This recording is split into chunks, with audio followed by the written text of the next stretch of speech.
Alhamdulillahirabbil alamin wassalatu wassalamu ala isyrofil anbiya'i wal mursalin wa ala alihi wa sahbihi ajma'in amma ba'du. Segala puji bagi Allah, Tuhan seluruh alam. Semoga salawat dan selamat tercurahkan selalu kepada Nabi Allah Shallallahu Alaihi Wasallam beserta keluarga dan para sahabatnya. Alhamdulillah sore hari ini kita kembali bersama-sama diberikan kesempatan oleh Allah Subhanahu Wa Taala untuk berkumpul kembali dalam majelis sore hari ini, masih di tema seri parenting dari keluarga A2 bersama Ustadz Benri Jaisyur Rahman. Sore ini kita bertemu dengan episode kedua. Kalau 2 pekan lalu mungkin ayah bunda sahabat A2 yang sempat mengikuti kajian kita bersama Ustadz Benri, 2 pekan lalu kita mengangkat topik tentang ayahku superheroku. Untuk kesempatan di episode 2 kali ini kita akan mengangkat tema rahasia anak tentram. Ini fokusnya hari ini insya Allah kita akan membahas tentang bagaimana sih untuk membimbing anak-anak yang ada di fase prabalik dan juga saat balik nanti, begitu. Baik teman-teman, sambil menunggu kehadiran Ustadz sore hari ini di tengah-tengah kita semua, sebelumnya saya mau mengingatkan kembali untuk para sahabat A2, ayah bunda sekalian, selama kajian nanti, insya Allah jika Ustadz sudah hadir di tengah-tengah kita semua, dimohon untuk bisa menyalakan kameranya supaya kita bisa bersama-sama fokus memperhatikan materi yang akan disampaikan oleh Ustadz dan juga akan lebih berasa kalau kita bersama-sama berkumpul dalam sebuah majelis ilmu. Jadi apabila tidak ada uzur yang syar'i, sore hari ini diharapkan untuk menyalakan kameranya selama materi berlangsung. Selain itu juga ayah bunda selama nanti kajian berlangsung, dimohon untuk mematikan audionya dalam keadaan mute selama kajian supaya tidak mengganggu nanti saat Ustadz menyampaikan materi. Kemudian sebelum kita mulai juga mungkin ada ayah bunda yang belum berwudu, kami berikan kesempatan sambil menunggu Ustadz jika ada yang mau mengambil wudu dulu sebelum kajian mulai, atau mungkin para bunda dan akhwat lainnya yang masih perlu untuk menutup auratnya, kami persilakan. Dan juga seperti biasa untuk majelis ilmu diingatkan kembali lebih baik jika ilmu yang kita terima itu juga kita ikat dalam bentuk tulisan. Jadi mungkin untuk ayah bunda yang mau menyiapkan catatannya mungkin di buku atau di gadgetnya bisa dipersiapkan dari sekarang. Dan juga nanti di sesi ini setelah materi disampaikan oleh Ustadz, kita juga akan ada sesi tanya jawab. Jadi untuk ayah bunda yang mungkin ada pertanyaan dari sekarang, atau mungkin sambil nanti menunggu materi yang disampaikan Ustadz, muncul pertanyaan, bisa disampaikan melalui kolom chat, atau jika ingin pertanyaannya anonim, nanti bisa disampaikan langsung kepada kakak A2 Yanda, ya, kakak Yanda yang akan menerima pertanyaan dari ayah bunda sahabat A2 yang ingin bertanya secara anonim. Jika tidak masalah dengan namanya disebutkan, bisa langsung di kolom chat untuk for everyone ya. Nanti juga jika waktu masih memungkinkan, kita akan buka kesempatan untuk ayah bunda yang ingin bertanya langsung kepada Ustadz dengan raise hand. Kemudian ayah bunda diingatkan kembali, mungkin ada ayah bunda yang ingin ikut berpartisipasi untuk membantu kegiatan dakwah keluarga A2, bisa melalui mentransferkan infak terbaiknya melalui Bank Mandiri dengan nomor rekening 127.000.6405.771 atas nama Ami Amalia A. Atau mungkin ingin berkontribusi infaknya sekaligus ingin membeli merchandise A2, ayah bunda dan para sahabat A2 bisa juga dengan memfollow Instagramnya keluarga A2 di @keluarga.a2. Nanti di situ ada linknya di bio-nya, link tree-nya, di situ ada link untuk join ke grup Telegram A2 dan juga link untuk pembelian merchandise. Baik nih, sebelum kita mulai materi hari ini, sambil menunggu Ustadz, kira-kira berapa banyak nih ayah bunda yang dua pekan lalu ikut menyimak kajian dari Ustadz Benri? Mana nih kolom chatnya? Ada yang hadir? Oke, karena ini sebentar lagi nih sambil kita menunggu Ustadz, sebelum kita mulai materi di episode 2 kali ini, saya mau membagikan satu hadiah untuk para ayah bunda sahabat Adwa yang sore hari ini hadir dan juga yang 2 pekan lalu hadir, karena ini pertanyaannya akan seputar dari materi yang sudah disampaikan pekan lalu. Ini sekaligus kita untuk sama-sama murojaah ya, mengingat kembali materi apa sih yang sudah disampaikan oleh Ustadz pekan lalu, dan juga mungkin ada ayah bunda yang pekan lalu tidak sempat hadir, jadi bisa terbantu dengan nanti yang menjawab pertanyaan dari kuis ini ya. Oke, kita tunggu sebentar.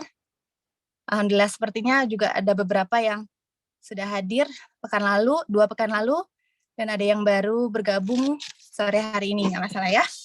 Oke. Oh ya, hadiahnya untuk sesi kuis kali ini, di awal acara ini, ada satu buku Fatherman ya, yang disusun oleh Ustadz Benri, akan diberikan kepada peserta sore hari ini yang bisa menjawab dengan benar dan raise hand paling cepat ya. Saya akan memanggil dari yang raise hand yang paling cepat.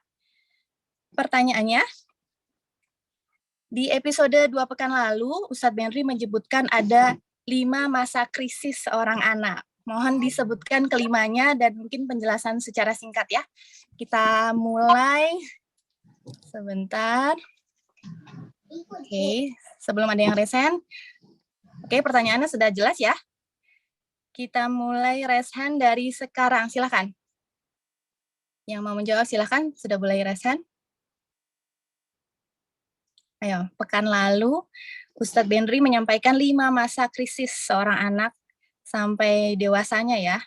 Tahap-tahap yang akan dilalui oleh seorang manusia dari masa anak-anaknya sampai nanti masa dewasanya. Disebutnya sebagai masa krisis. Ini masa-masa penting yang sangat diperlukan hadirnya kedua orang tua, terutama ayah ya. Mana nih? Belum ada yang raise hand. Ayo dibuka lagi catatannya pekan lalu. Ya, episode pertama di seri Parenting A2 ini kita membahas tentang kemarin ayahku superheroku ya. Ayo. Ada satu ya. Ya, Teh Adinda silakan boleh open mic dan juga mungkin kalau memungkinkan untuk open cam. Iya, Bunda izin off cam karena masih kendala jaringan, tapi semoga jawabannya ini. Ya, boleh silahkan Bunda. Masa krisis kehadiran ayah, yang pertama ada preschool, itu di mana dia membantu melibatkan diri dalam adaptasi lingkungan baru si anak. Yang kedua, masa menjelang prabalik, yaitu si anak ini baru balik, yang mana ayah ini perlu memberikan rasa tenang kepada anak agar nyaman untuk bercerita contohnya ya. Yang ketiga adalah fase remaja, khususnya adalah fase balik, yang mana di sini khususnya anak ini cukup sulit dalam mengendalikan syahwat. Jadi ayah itu sebagai pagar dan ibu sebagai magnet. Sehingga di fase ini juga bisa menumbuhkan harga diri si anak. Yang keempat ialah fase pranikah. Perlunya membangun bonding antara anak dengan bapak, yang mana si anak ini akan menikah dengan orang baru gitu ya. Yang terakhir adalah fase terakhir ini 10 tahun usia pernikahan, yang mana nasihat ayah ini perlu banget untuk si anak menjalani masa rumah tangga dengan pasangannya gitu. Sekian Bunda.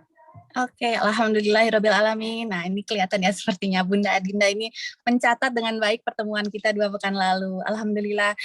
Bunda Adinda bisa japri ya direct message ke Kak Adwa Yanda untuk alamatnya. Nanti akan dikirimkan 1 buah buku yang disusun oleh Ustadz Benri, buku Fatherman. Selamat. Oke, sebelum kita mulai, nanti mungkin teman-teman ada yang mempersiapkan pertanyaan mungkin ya, atau pekan lalu juga ada yang masih ada pertanyaan yang mengganjal dari materi pekan lalu tapi belum sempat terjawab oleh Ustadz, bisa mempersiapkan pertanyaannya. Sekali lagi nanti kita akan buka sesi tanya jawab setelah materi selesai. Pertanyaan bisa disampaikan langsung melalui kolom chat, atau jika ingin anonim, bertanya anonim, bisa disampaikan melalui akun Adwa Yanda ya, menjapri dengan akun Adwa Yanda.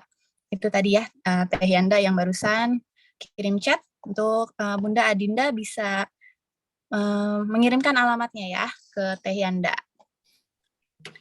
Oke, kalau gitu sebentar lagi sepertinya Ustadz bersih. Alhamdulillahirrahmanirrahim. Assalamualaikum warahmatullahi wabarakatuh Ustadz. Waalaikumsalam warahmatullahi wabarakatuh. Alhamdulillah Ustadz sudah hadir di tengah-tengah kita semua. Gimana keadaannya Ustadz, sehat? Alhamdulillah sehat. Juga Mbak Yuti dan yang lainnya sehat juga insya Allah ya. Amin, insya Allah. Baik Ustadz, tanpa berlama-lama kita akan masuk ke materi hari ini ya. Setelah 2 pekan lalu kita sudah membahas tentang ayahku superheroku. Di pertemuan kali ini kita akan mencari tahu seperti apa sih rahasia anak tentram. Begitu ya Ustadz? Insya Allah. Ya, insya Allah. Baik, tafadol Ustadz. Waktu dan tempat dipersilahkan. Baik, Masya Allah. Jazakillah khair ya Teh Yuti yang sudah menyampaikan. Bismillahirrahmanirrahim. Assalamualaikum warahmatullahi wabarakatuh.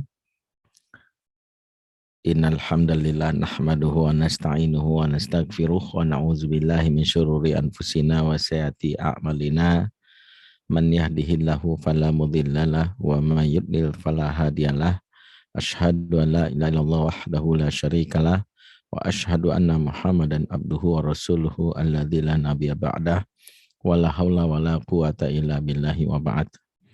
Ikhwatal iman, a'azakumullah jami'an, ibu-ibu dan juga bapak-bapak, saudara-saudariku semua, ikhwan wa akhwat fillah, jamaah kajian keluarga Adwa yang menyimak acara ini dimanapun saat ini berada, baik yang menyimak langsung dari rumah atau mungkin di lokasi kerja atau dalam perjalanan, dimanapun saat ini kita berada. Saya berdoa buat kita semua, semoga Allah berkahi kita, dan semoga kita bisa masuk surga bersama-sama semuanya. Ya, amin ya robbal alamin. Alhamdulillah, kita melanjutkan kembali kajian kita yang berisi bagaimana sejatinya kita memperbaiki kualitas diri kita, khususnya berkaitan dengan tumbuh kembang anak-anak kita. Kita berbicara parenting, dan parenting it's about parent, berarti yang pembahasan kita lebih khusus mengupgrade diri kita sebagai orang tua, di mana dampaknya nanti tentunya anak-anak kita mendapatkan buah dari apa yang kita lakukan. Sehingga memang kalau berbicara tentang parenting, nanti berbicara tentang upgrade diri kita sebagai orang tua. Jadi tidak melulu berbicara tentang anak-anak, ya. Karena kalau bicara anak bukan parenting, tapi namanya childrening, ya. Tapi kita berbicara parenting. Makanya meskipun kita berbicara tentang rahasia anak tentram, itu nanti sangat erat kaitannya dengan bagaimana sikap dan perilaku kita sebagai orang tua. Karena sejatinya ketentraman yang dimiliki anak ini terkait dengan apa yang diberikan orang tua yang menjadi kebutuhan dasarnya. Karena sejatinya anak-anak yang tentram ini secara emosi maupun secara ruh dan akal kita bisa lihat dalam beberapa aspek ya, bahwa ada ciri-ciri yang bisa kita lihat bahwa anak kita sudah mendapatkan apa yang disebutkan tentraman tersebut. Yang pertama, anak-anak yang tentram itu biasanya memiliki sifat spontanitas. Apa itu spontanitas? Yaitu reaksi yang muncul yang dia bisa sampaikan tanpa ada barrier. Makanya dibalik anak-anak yang maaf ya di usia tumbuh kembangnya, yang kadang ngupil sembarangan, kadang maaf kentut dut, adik bau, itu ada rasa nyaman, ada rasa tentram. Karena anak-anak yang memiliki tekanan emosi, tekanan mental, biasanya dia memiliki barrier untuk mengungkapkan apa yang dirasakan secara spontan.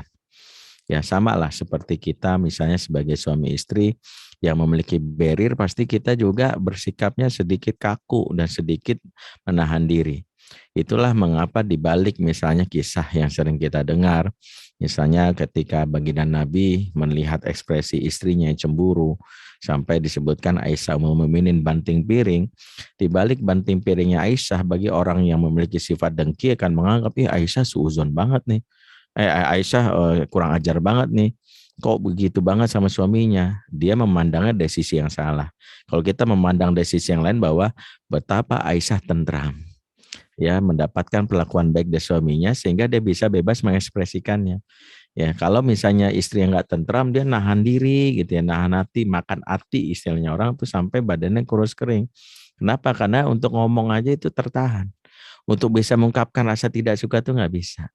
Makanya di balik hubungan suami istri yang akrab aja, tentram tuh kelihatan. Ya, suami akrab, ya tentram, sama istri yang akrab tuh bisa saling berbalas kentut kan gitu, dut gitu. Oh, bau kamu tuh gitu. Nah itu ya, karena kalau suaminya otoriter susah. Ya awas lu ya, lu kentut talak 1 ya kan susah ya. Apalagi kalau dia nahan kentutnya 3 kali sampai talak 3 kan nggak mungkin. Jadi kita lihat bahwa sampai segitunya. Maka kalau kita lihat misalnya, kita misalnya sedang berbicara sama guru kelas ya, anak-anak kita sekolah, kita bisa mengevaluasi misalnya, anak saya gimana ya Bu? Kalau misalnya guru sekolah bilang, anak ibu ini ya kalem banget ya, anak ibu ya sapaan baik, ya mudah diatur. Dalam hati kita, apaan di rumah banyak tingkahnya, nyanyi mulu, lompat sini. Maka kita simpulkan di rumah dia tentram, di sekolah belum tentram. Ya, karena dia tertahan. Atau sebaliknya, oh, anak ibu petakilan banget lah istilah orang Betawi, lompat sana lompat sini, ya Allah aktif banget ya Bu. Kita mikir perasaan di rumah enggak deh, perasaan di rumah dia kalem, perasaan di rumah dia irit bicara. Maka kesimpulannya di rumah dia enggak tentram. Ya, sementara di luar di rumah di sekolahnya dia tentram. Maka perlu kita pahami spontanitas adalah salah satu dikasih anak yang tentram. Maka kalau anak kita, Bunda nggak suka gitu, atau anak kita tiba-tiba ngupil, pakai baju goyang-goyang gitu, padahal dia kalau di luar tuh kayak pemalu, tapi sama kita tuh ngomongnya banyak, maka kita berpikir alhamdulillah anak saya berarti tentram. Ini lihat dari sisi ini. Yang kedua, anak yang tentram itu adalah ya selain spontanitas adalah ekspresinya maksimalis, bukan minimalis. Apa itu ekspresi maksimalis? Ya, dia bisa ketawa dengan ngakak. Wah, bisa aja bener gitu ya. Karena dia ada rasa tentram. Beda dengan anak yang tertekan. Anak yang tidak tentram, dia kaku. Kalau ada yang lucu, hahaha, nggak bisa ketawa. Dia gitu. Seperti itulah yang dialami sebagian besar anak-anak. Nah, anak-anak yang misalnya dia masih tentram, dia bisa sampai kelihatan giginya, sampai guling-gulingan, sebagainya. Dan itu masih dikategorikan normal di dunia tumbuh kembang anak-anak. Yang ketiga, anak-anak yang tentram, bisa kita lihat cirinya adalah ya matanya menatap lawan bicara dengan nyaman. Mata ini jendela jiwa. Hati yang sudah terinjak-injak menyebabkan mata nggak berani terbuka. Tapi hati yang merasa nyaman dan tentram, maka matanya berbinar menatap apa yang sejatinya sedang berbicara dengannya. Maka pandangan yang sangat optimis, ketika dia memandang, dia memiliki yang namanya rasa ingin tahu, maka dia menunjukkan bahwa dia merasa tentram. Sebaliknya, anak-anak yang matanya selalu melihat ke bawah, atau kalau ngomong dia ngelengos, iya gitu. Berarti pandangan mata ini menyimpan rasa sakit dan rasa tidak nyaman kepada orang tuanya. Maka waspadalah kalau anak-anak sudah mulai dalam hal ini tidak memiliki ya keinginan untuk berpandangan. Untuk kita. Yang berikutnya, anak yang tentram cirinya adalah senang nempel berdua dengan kita. Bahkan kalau mau dia selalu pengennya ikut terus-terusan. Ya, kalau diajak aku maunya sama Bunda, aku maunya sama Ayah. Di balik anak-anak ini menunjukkan ada hubungan emosional yang nyaman. Sebaliknya, anak-anak yang memulai membuka jarak, ya makanya kalau ada anak-anak sudah mulai maaf kata diajak naik kendaraan berdua sudah mulai menolak, ya terutama nanti menjelang remaja, ikut papa yuk, misalnya papanya mau ke Bandung, malas penolakan sekali mungkin masih kita wajar, mungkin karena dia capek, tapi hampir setiap kesempatan diajak jalan berdua dia selalu menolak, ya selalu mencari mendingan sama temannya, berarti ada problem bahwa dia memiliki rasa tidak tentram, dan itu adalah hal yang memang harus dievaluasi dari apa yang diberikan selama ini. Karena kalau anak sudah mulai tidak tentram, dia menjaga jarak, bahkan berinteraksi berdua itu tidak nyaman. Kalau misalnya dia di ruang tamu, tiba-tiba bapaknya datang, dia tiba-tiba melipir ke kamar. Ya, wah udah langsung kepikiran, pasti nih keluar ayat nih gitu, udah kepikiran. Mama mau duduk samping keluar ayat, malas langsung keluar. Kemana sih? Mama datang, ini ada keperluan gitu. Karena sejatinya rasa tentram itu malah membuat dia ingin berlama-lama, tapi rasa tidak tentram justru berujung kepada keinginan untuk menjauh. Sudah berapa tuh? Maaf nih. Ya, saya dalam hal ini apalagi ya. Yang berikutnya merasa tentram itu, nggak tahu ya udah hitung berapa lah, hitung aja. Di antara indikasi rasa tentram berikutnya adalah anak-anak yang banyak bicara. Anak-anak yang banyak bicara itu menunjukkan bahwa dia memiliki rasa tentram. Saya tuh sering ditanya, Ustadz, anak saya introvert. Saya selalu ingin katakan gini, tidak ada anak introvert kepada orang tua. Kalau ada anak introvert orang tua, itu anak yang terluka. Introvert itu adalah cara dia berinteraksi dengan dunia luar, di luar orang tuanya. Kalau dia introvert, dia masa enggan berinteraksi dengan temannya, dengan rumah, itu wajar introvert.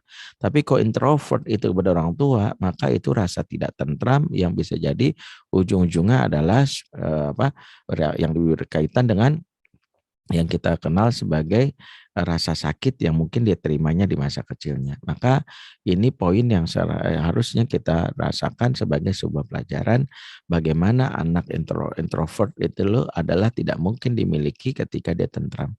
Introvertnya anak, dia akan banyak cerita kepada orang tua yang memberikan rasa tentram.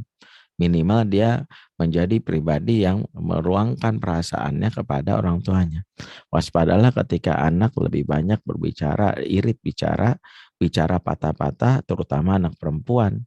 Karena tidak lazim anak perempuan menjadi anak yang pendiam. Karena rumus sederhana bagi wanita adalah sejatinya tidak ada wanita pendiam. Yang ada adalah wanita yang terluka hatinya.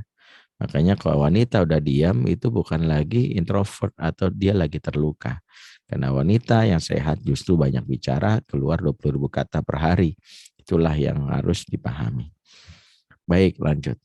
Anak yang tentram selain juga punya banyak bicara, punya inisiatif bicara. Apa itu inisiatif bicara? Dia memulai pembicaraan lebih dulu, bukan konsepnya ditanya dulu. Anak yang lebih nunggu ditanya, ya konsepnya kayak program Mata Najwa, ya ditanya dulu mana Najwa siap baru jawab, maka sejatinya dia dalam tekanan seperti layaknya KPK menginterogasi koruptor. Karena konsepnya yang benar adalah rasa tentram itu memiliki keinginan untuk memulai pembicaraan. Bunda, tadi di kelas kan ada yang jahilin aku, megang-megang rambut aku. Berarti ada sisi rasa tentram di situ. Kenapa? Karena ketika dia bicara, ketika dia menunjukkan bagaimana inisiatif, Bunda tahu nggak sih kalau ini apa sih gitu. Pertanyaan-pertanyaan yang dia inisiasikan kepada orang tua itu hanya mungkin diperoleh dari rasa tentram. Maka waspadalah anak-anak yang terbiasa berinisiatif sama seperti yang pertama, sedikit bicara dan tidak punya inisiatif bicara. Ya, pasif banget. Nunggu diajak ngobrol. Karena tidak ada rasa tentram, maka dia berpikir tunggu diajak ngobrol. Maka inilah salah satu yang menjadi dasar mengapa kita harus waspada. Baik, berikutnya. Saya sampai lupa karena poinnya ada 20, tapi saya jawab cepat karena kan ini baru ciri-cirinya. Berikutnya, anak yang tentram cirinya adalah tidak ada yang disembunyikan, alias tidak boleh anak-anak kita memiliki kalimat that's my privacy. Karena privasi bagi anak, apalagi saat dia sudah remaja, itu akan membunuhnya. Betapa banyak predator seksual itu mengincar anak kita berdalih dia punya privasi. Makanya mereka bisa saja mengakal-ngakali untuk apa yang dia lakukan kepada sang anak ini tidak diketahui kepada orang tuanya. Kami pernah menangani kasus pelecehan seksual yang terjadi sudah puluhan tahun dan baru terbuka oleh konselor. Dan ketika saya tanya, kenapa kamu nggak cerita? Pada kejadian itu terjadi di rumahmu, dilakukan oleh orang yang dekat denganmu. Dan itu bisa menceritakan sama mamamu. Takut sama mama. Nanti aku dimarahin. Jadi akhirnya aku nggak cerita-cerita. Nggak cerita adalah salah satu yang waspada kalau kita alami. Makanya di dunia digital ini, di mana anak-anak kita terbiasa melihat informasi berseliweran, di mana dia banyak mendapatkan banyak hal dari luar, itu adalah salah satu yang mungkin menjadi dasar mengapa kita harus berusaha melakukan upaya agar mereka terbiasa bercerita, dan itulah bagian yang harus dimiliki atau dirasakan oleh anak yang merasakan ketentraman. Sebaliknya, anak yang tidak tenang, cenderung tertutup, introvert, dan dia selalu punya kaidah atau kata-kata that's my privacy. Ingat, sekali lagi adalah privasi yang dimiliki oleh anak-anak sejatinya akan membunuhnya. Ini salah satu yang harus kita pahami. Nah, poinnya ini adalah apa yang kita kenal sebagai inilah ciri indikator anak-anak tentram. Sudah ada berapa saya lupa, tapi yang jelas ada 20 indikator, kalaupun belum sampai 20, mohon maaf, cukup itu saja sebagai isyarat bahwa kita harus mengevaluasi pola pengasuhan kita. Sudahkah anak menjadi tentram? Nah, pertanyaannya bagaimana agar anak-anak itu merasakan ketentraman? Perlu kita pahami, anak-anak kita membutuhkan 5 kebutuhan dasar dari orang tuanya, yang kebutuhan dasar ini terkait dengan tumbuh kembang dia yang sehat di masa depan. Kebutuhan dasar ini ada 5, apa saja itu? Yang pertama, kebutuhan spiritual. Ini mutlak. Itu yang membuat dirinya dalam keadaan sendiri, dia tetap tidak merasa dirinya tersiksa. Dia siap mengalami kondisi ketika harus berpisah dari manusia. Karena bagi dia kesepian adalah ketika tidak bersama dengan Tuhan. Itu definisi kesepian.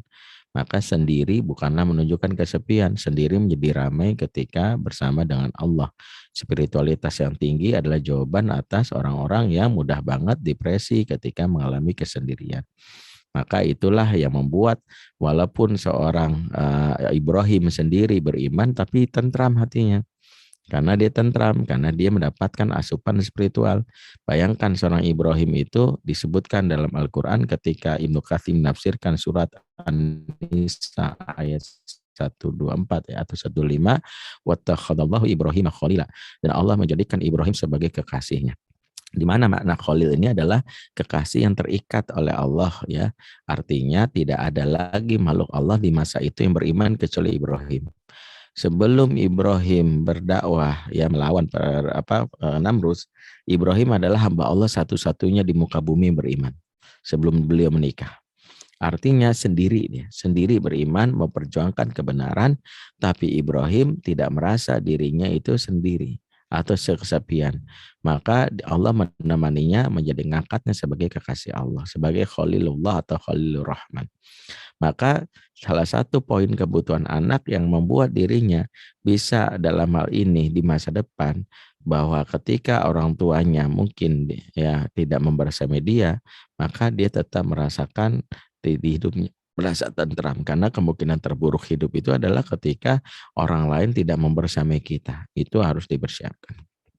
Ya, rahasia tentram yang harus kita pahami, berikan kebutuhan dasar spiritualitas. Itu kebutuhan dasar utama. Yang kedua adalah kebutuhan dasar setelah spiritual adalah emosional. Kebutuhan dasar emosional terkait bahwa manusia itu tidak bisa lepas dari unsur yang kita kenal sebagai unsur emosi.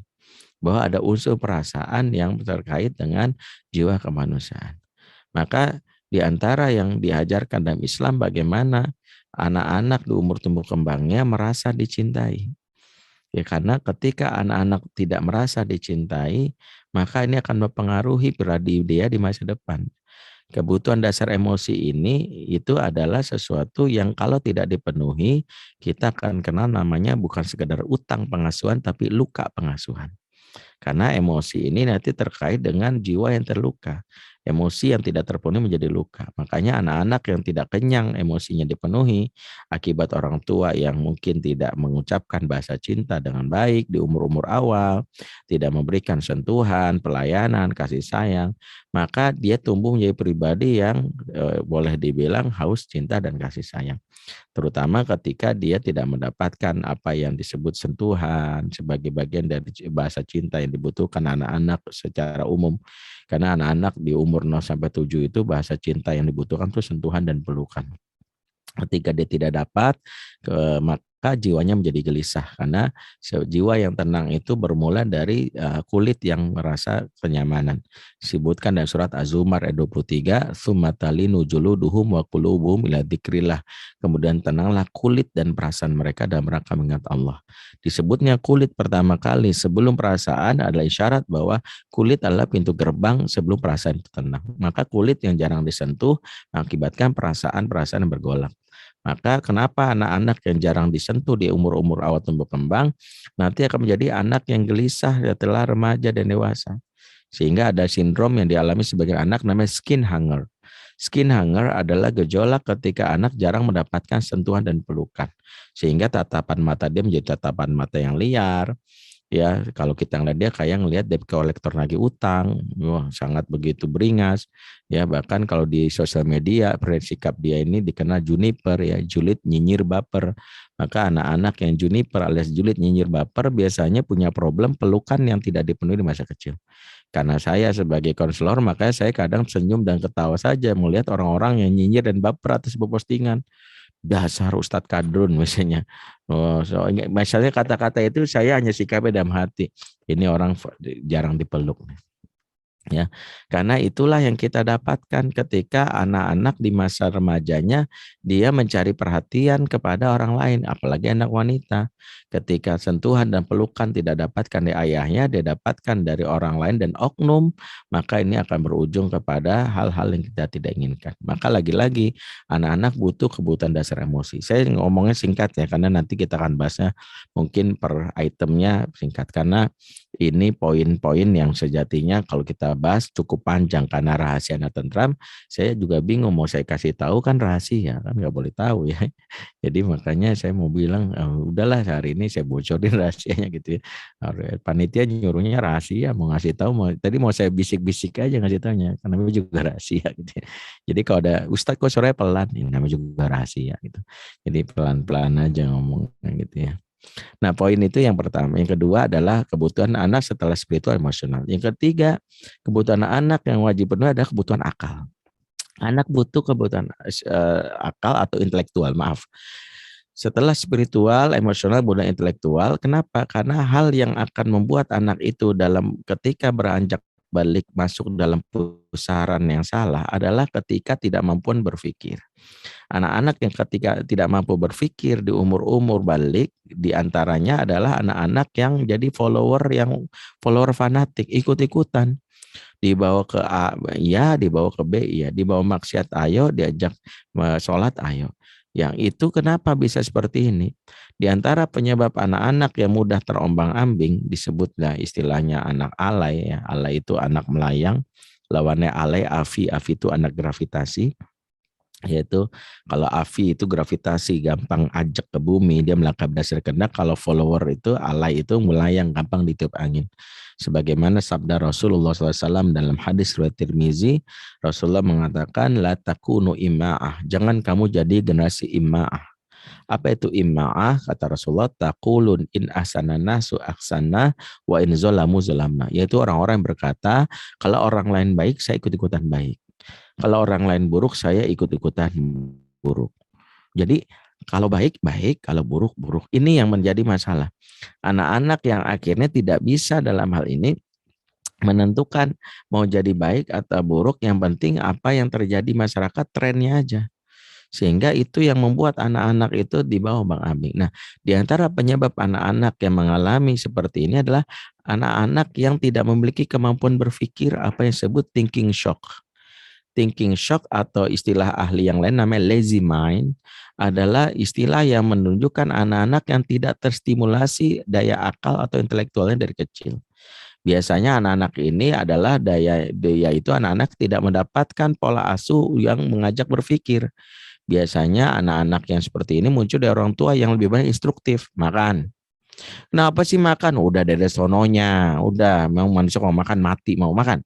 Sholat. Awas kalau nggak sholat. Pakai baju hijau. Aku nggak suka hijau. Kita ngelawan Nyi Roro Kidul sengaja pakai hijau supaya itu. Jadi ibunya nggak memiliki ruang atau diskusi. Nah, anak-anak yang tidak pernah diajak fangdur madataro sebagaimana Ibrahim bertanya pada Ismail dalam surat As-Saffat 102, maka membuat anak-anak itu akhirnya ya udah, maka jangan GR kalau ada anak-anak yang kesannya taat tapi menunjukkan bisa jadi indikator thinking shock. Apa cirinya?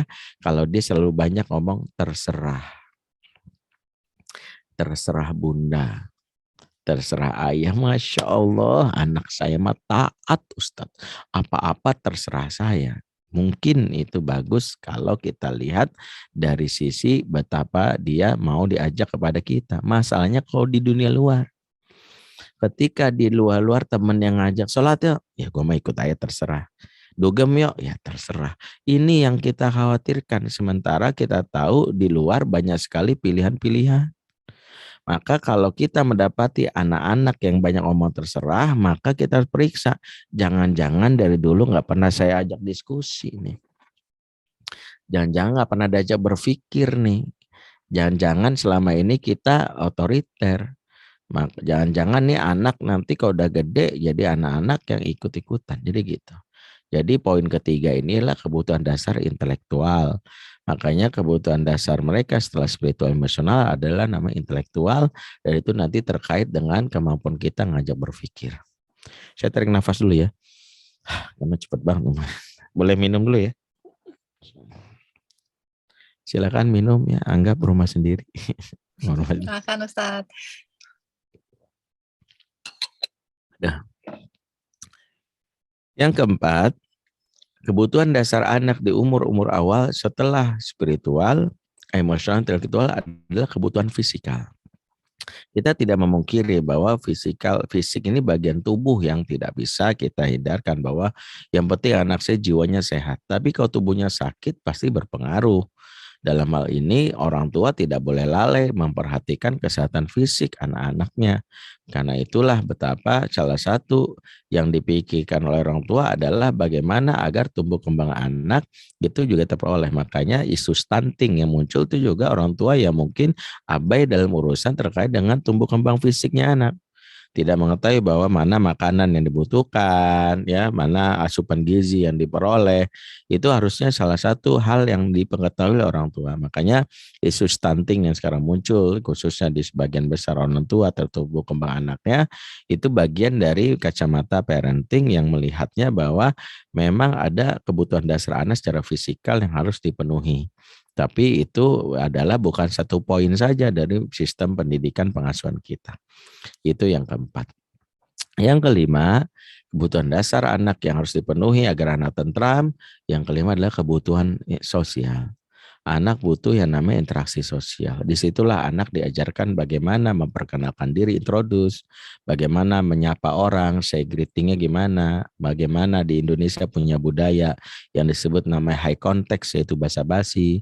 Mau kemana Pak? Gitu ya. Walaupun kita nggak peduli ya, mau ke WC bodo amat, mau nyungsep bodo amat, kan namanya juga basa-basi. Namanya juga basa-basi itu penting. Nah itu beda, mungkin tidak dimiliki oleh budaya low konteks di barat, tapi di timur sangat dibutuhkan. Nah anak-anak belajar dari bagaimana dia di masa kecilnya belajar itu. Anak-anak yang tidak piawai dalam interaksi sosial, maka secerdas apapun biasanya dia menjadi orang-orang yang akhirnya menjadi orang-orang yang tidak unggul.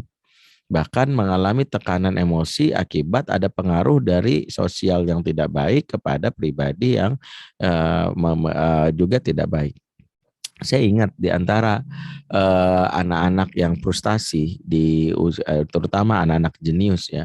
Bahkan ada satu kisah yang miris ya, mungkin pernah dengar, seorang tercerdas di dunia yang IQ-nya 300, namanya William James Sidis. Kalau kita googling itu ada dua nama ilmuwan hebat, ada William James, ada William James Sidis. Ini dua orang berbeda. William James Sidis ini seorang ilmuwan yang cerdas, asal orang Yahudi asal New York, yang dia bapaknya seorang profesor namanya Boris Sidis. Ya, Boris Sidis ini sangat terinspirasi dengan ilmuwan di masa lalu namanya William James. Maka anaknya dinamakan William James, tapi marganya Sidis. Dia seorang Yahudi yang tinggal di New York. Singkatnya, Hasil eksperimen dia terhadap anaknya membuat anaknya tercatat sebagai anak yang cerdas, IQ-nya itu 300. Bahkan umur 8 bulan sudah bisa nyuap makan sendiri. Ya, umur 8 bulan sudah, umur 2 tahun sudah nulis artikel di koran New York Post. Ya, sementara kita udah umur 40 tahun aja baru bikin status di Facebook. Itu juga japri kalau nggak ada yang komen kan gitu ya. Kalau dia udah bikin nulis artikel di Facebook. Nulis artikel di koran New York Post. Yang ketiga, umur 4 tahun sudah presentasi fisiologi tubuh manusia dewasa. Umur 11 tahun udah masuk Universitas Harvard. Ya, dan umur 16 tahun menguasai 200 bahasa asing. Ya, di antara kecerdasannya adalah dia menguasai 200 bahasa asing. Di antara bahasa asing kuasa itu adalah bahasa Jawa, bahasa Suriname yang dipelajari. Nah, tapi salah satu kisah tragis yang dialami adalah dia meninggal umur 41 tahun karena merasa tekanan mental karena dia tidak punya kemampuan interaksi sosial. Orang lain dianggap nggak ngerti dunia gua. Ya, kenapa sih orang gue mau ngomong tuh nggak nyambung? Nah, kenapa nggak nyambung? Karena dia punya kemampuan berbahasa, sesuatu yang dia pahami, itu orang lain nggak pahami. Di antara resiko anak-anak jenius adalah memiliki kecerdasan sosial yang rendah. Nah, itu juga menjadi membuat hidupnya nggak tentram. Makanya banyak orang-orang cerdas di Jepang yang akhirnya melarikan diri untuk tidak berinteraksi sosial. Tahu gerakan Hikikomori? Hikikomori itu tahun 2018 populer di Jepang, yang mereka anak-anak yang cerdas yang memilih untuk tidak berinteraksi sosial. Dia mengasingkan diri dengan segenggam handphone dan wifi yang kencang dan menghabiskan hidupnya sehari-hari untuk di depan layar tanpa berinteraksi sosial. Cukup bekerja sebagai gamer atau berkaitan dengan online, mereka habiskan harinya, bahkan bertekad sampai mati seperti itu. Mereka tidak perlu lagi menikah karena cukup ada virtual sex memuaskan syahwat mereka. Mereka tidak perlu lagi untuk bekerja langsung di bawahan bos karena bisa menghasilkan uang dari jadi gamer atau yang lainnya. Tidak perlu lagi ke warung, ke pasar karena bisa pesan online dan sebagainya. Mereka gerakan yang terjadi diantaranya adalah karena mereka tidak mendapatkan stimulasi kecerdasan sosial di masa kecil dari orang tuanya, sehingga akhirnya mereka dijadikan salah satu alternatif hidup yang keren di zaman di masa sekarang. Bahkan tahun 2020 atau 2021 saya berkomunikasi dengan kawan-kawan di Jepang. Gerakan Hikikomori ini saya nggak tahu apakah gerakan namanya, tapi yang jelas nama Hikikomori sudah mencapai 1 juta personilnya. Artinya yang sudah mengikuti komunitas ini. Ini menunjukkan ada hal yang hilang di anak-anak kita. Baik, tapi 5 hal ini adalah kebutuhan dasar yang menjadi kebutuhan yang harus dipenuhi. Nah, 5 hal ini memang mutlak dipenuhi di tumbuh kembang awal, di mana pelaku utama yang bertanggung jawab di awal-awal pengasuhan mau tidak mau adalah ibu. Ibu menjadi pelaku utama, di mana support ibu membuat ruang imajinasi, memperkenalkan nilai-nilai awal dari 5 hal ini. Bagaimana ibu membangun yang namanya spiritualitas lewat menyusui, di mana ibu mengenalkan Allah lebih sering, di mana ibu membangun rasa nyaman dengan emosionalnya lewat sentuhan, tatapan mata, lewat lisan yang mendapatkan stimulasi. Ibu bisa mengasah akalnya dengan ajak ngobrol, dengan banyak bertanya yang sifatnya retoris, atau ibu mengajak berinteraksi sosial. Nah, peran ayah di umur ini bagaimana, Ustadz? Ayah adalah behind di balik ibu. Di balik ibu yang bahagia ada ayah yang mensupport. Makanya tidak bisa membiarkan ibu sendiri di fase-fase awal ini. Sebab anak yang tentram ini bermula dari ibu yang tentram. Happy mom, happy children, happy wife, happy life. Al-Quran mengisyaratkan dalam surat Al-A'raf ayat 58, wal baladut thayyibu yakhruju nabatuhu bi'idzni rabbih, dan tanah yang baik akan keluar darinya tanaman-tanaman yang baik. Apa yang dimaksud tanah dalam ayat ini? Yang dimaksud tanah dalam ayat ini diantaranya ibu. Ya, karena ibu diibaratkan tanah banyak di beberapa ayat. Misalnya dalam surat Al-Baqarah ayat 23. Nisa ukum harthul lakum, istri-istrimu ibarat harthun bagi kamu. Harthun itu tanah ladang. Sementara di dalam surat Al-A'raf 58 sebut baladun. Harthun tanah ladang ketika perannya menjadi istri. Tapi ketika menjadi ibu sebut baladun, alias perannya lebih luas lagi. Ketika wanita diibaratkan tanah, menunjukkan kalau tanah ini digarap baik, maka menghasilkan tanaman baik. Kalau wanita ibaratkan tanah, maka ayah adalah petani. Nah, sayangnya banyak ayah yang di umur-umur awal tumbuh kembang, banyak menuntut istrinya, berikan 5 kebutuhan ini. Kamu harus membuat anak itu spiritualnya bagus, akalnya, intelektualnya, emosional, tapi ibunya nggak nyaman. ayah tidak mensupport, ayah cuek. Misalnya maaf ya, ibu yang menyusui tidak mengeluarkan ASI. Di sini ada suami yang tidak memahami psikologi wanita yang tidak bisa mengeluarkan ASI. Tekanan, stres, yang tidak diusap. Makanya tidak perlu banyak bicara, tidak perlu banyak nasihat. Cukup peluk dia, usap punggungnya. Ya, apalagi ngusapnya pakai voucher diskon Shopee yang banyak itu. Atau uang logam mulia yang 15 kilogram. Lah itu cukup bagi ibu. Diusapnya pakai itu cukup membuat dia merasa bahagia, nyaman. Dan itulah yang harusnya dilakukan suami, nggak usah banyak nasihat. Nah, poin ini penting karena anak-anak akan mendapatkan rasa nyaman, rasa tentram dari ibu yang tentram. Makanya nggak bisa mengharapkan ibu anak yang tentram, kok ibunya aja gelisah. Nggak usah tuntut macam-macam deh. Anak nggak mungkin mendapatkan spiritualitas yang bagus dari ibu yang sholatnya aja masih buru-buru, gerasa gerusuk. Allah nggak bisa karena ibunya sendiri sholatnya aja nggak khusyuk. Kenapa ibu sholatnya nggak khusyuk? Karena ibu tidak nyaman meninggalkan anak.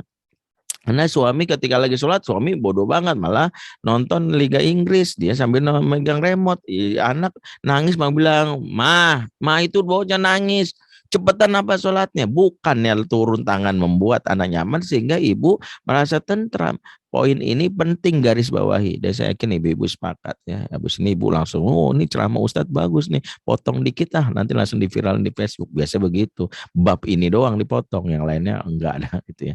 Jadi ini pentingnya, mengapa ini juga salah satu yang harus dipahami. Anak yang stunting misalnya, bukan karena ibunya enggak paham tentang ini. Gimana bisa ngasih ASI yang maksimal? Orang ibunya tertekan, stres, mau ngasih ASI kepikiran, suami karena dia udah enggak seksi, suami ngancem poligami. Ini kan stres, Bo ya kalau ngomong poligami nanti selagi bukan menyusui. Ini bahas poligami lagi menyusui bikin stres. Kapan menyusui bahas poligami Ustaz? Nanti setelah gua mati baru dia bahas poligami kan gitu ya. Ibu-ibu pasti sepakat nanti ngomong poligami setelah ibunya, setelah istri nggak ada nanti gitu. Makanya kan banyak ibu-ibu bilang begitu. Nah ini poinnya. Jadi suami yang tidak bisa memberikan rasa nyaman, rasa tentram kepada istri, maka tidak mampu memberikan 5 stimulasi yang disebutkan tadi, 5 kebutuhan dasar tadi. Sehingga tadilah anak-anak akhirnya tidak mendapatkan apa yang menjadi kebutuhan dasarnya. Jadi rahasia pertama, senangkan ibunya, bahagiakan ibunya, karena ibu yang bahagia melahirkan anak-anak yang bahagia. Itu yang paling penting. Itu yang menjadi dasar mengapa dalam Islam bagaimana konsentrasi Islam terhadap ibu bahagia itu sangat luar biasa. Coba deh bagaimana Allah membuat awal-awal kehamilan itu dengan bahasa yang istilahnya sangat bagus. Kehamilan itu dalam Islam disebut al-bushra.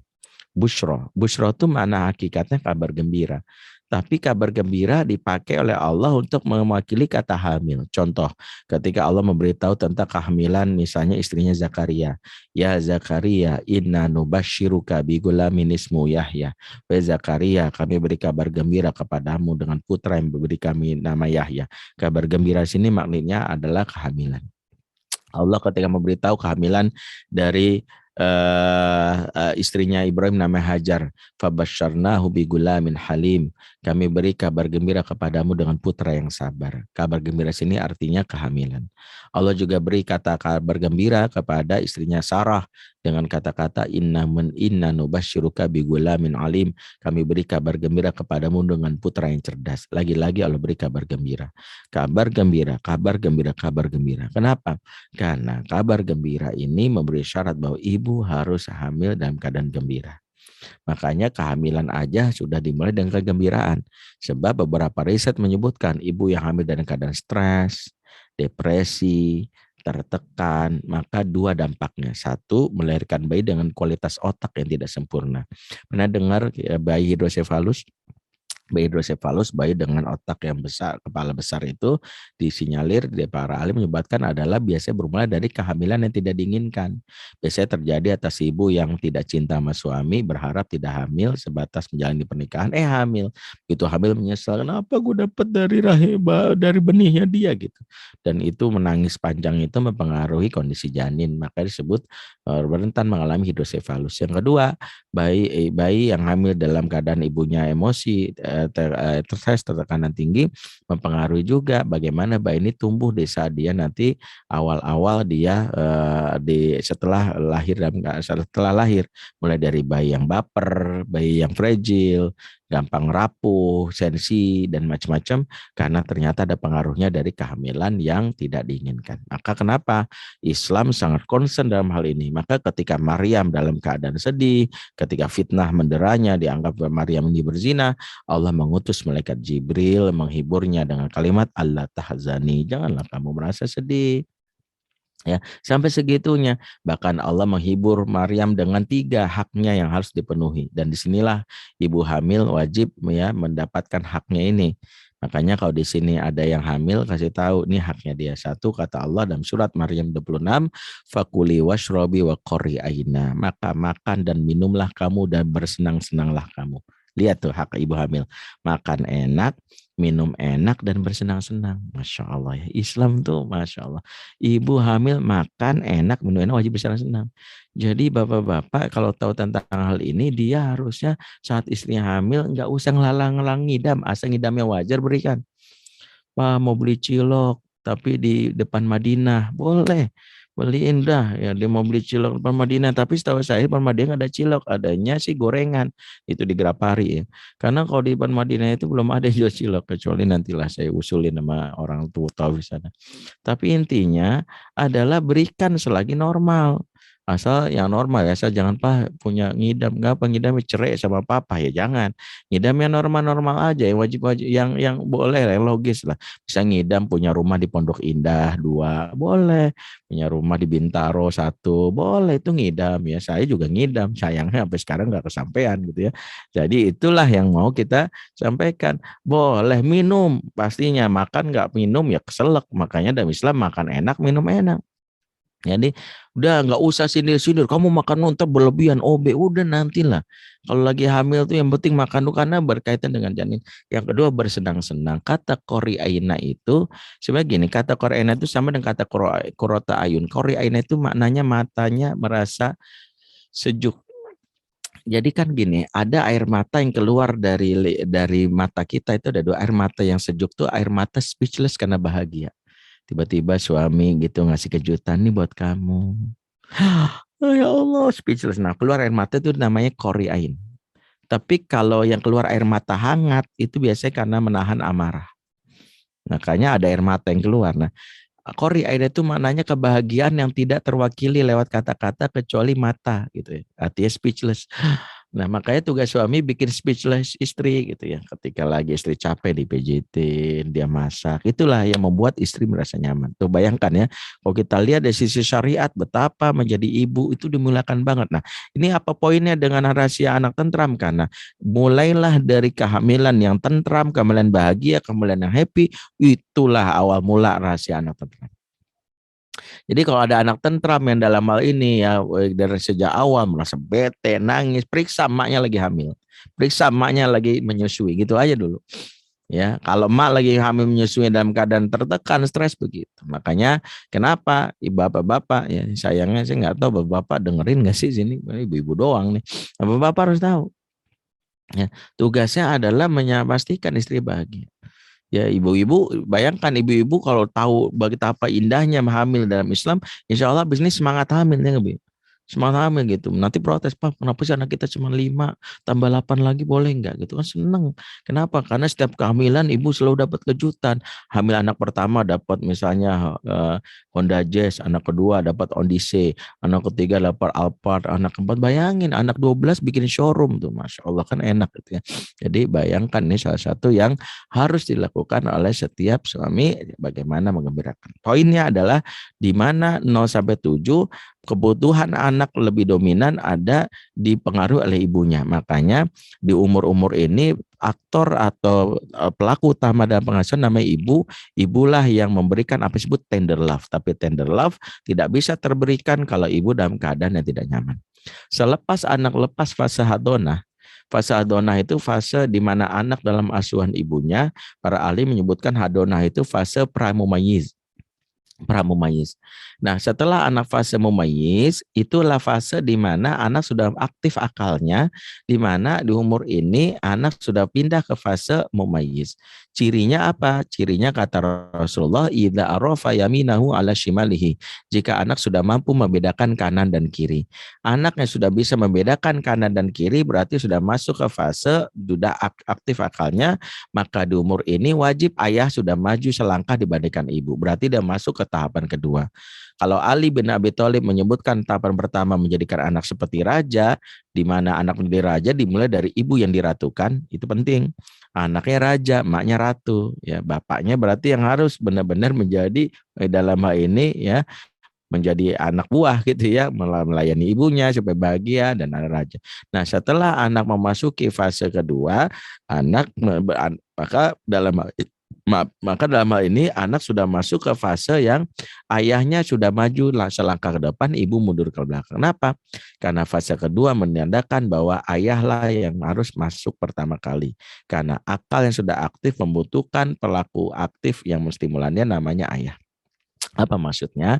Ayah itu dalam Quran adalah laki-laki dan laki-laki disebutkan dengan kata dzakar.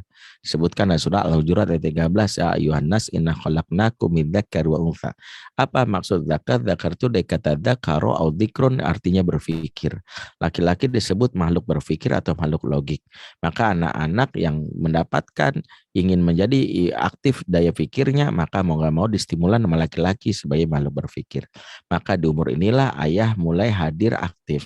Fungsi ayah adalah sebagai simulator. Simulator apa?